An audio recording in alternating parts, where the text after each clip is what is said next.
The girl behind the secret door. In the heart of war-torn Europe, in the city of Amsterdam, lived a young girl named Anne Frank. She was just like any other teenager, curious, imaginative, and full of dreams. But her life was far from ordinary. It was the year 1942. During the devastating time of World War II, the world was burning, and fear had become a constant companion for many, especially Jewish families like Anne's. Anne received a small red checkered diary on her 13th birthday. She named it Kitty, and it soon became her closest friend. Little did she know that this diary would one day become one of the most powerful voices in history, the hidden world.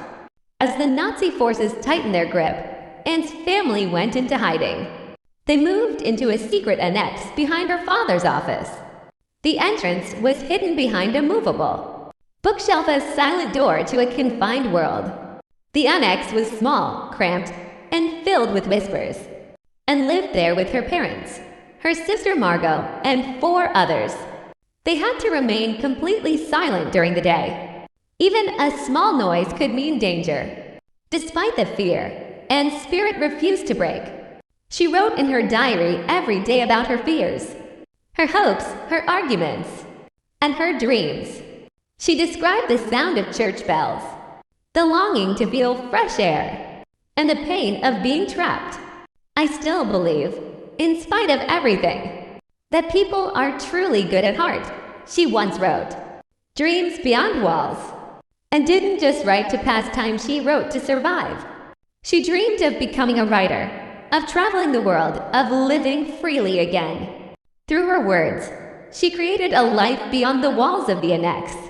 But life inside wasn't easy. There were constant arguments, hunger, fear, and the suffocating feeling of being cut off from the world. And often felt misunderstood, especially by her mother. Yet her writing matured, becoming deeper and more reflective. She wasn't just a girl anymore, she was becoming a voice. The knock that ended silence. After more than 2 years in hiding, something terrible happened. On a quiet August day in 1944, the secret annex was discovered. The door that had protected them became their downfall. Soldiers stormed in, and the others were arrested and taken away. Her diary was left behind scattered on the floor, silent yet powerful. They were sent to concentration camps. Life there was beyond imagination, cold, hunger, disease, and despair. And her sister Margot were eventually taken to the Bergen-Belsen concentration camp.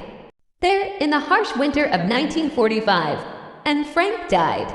She was only 15 years old, a voice that never died.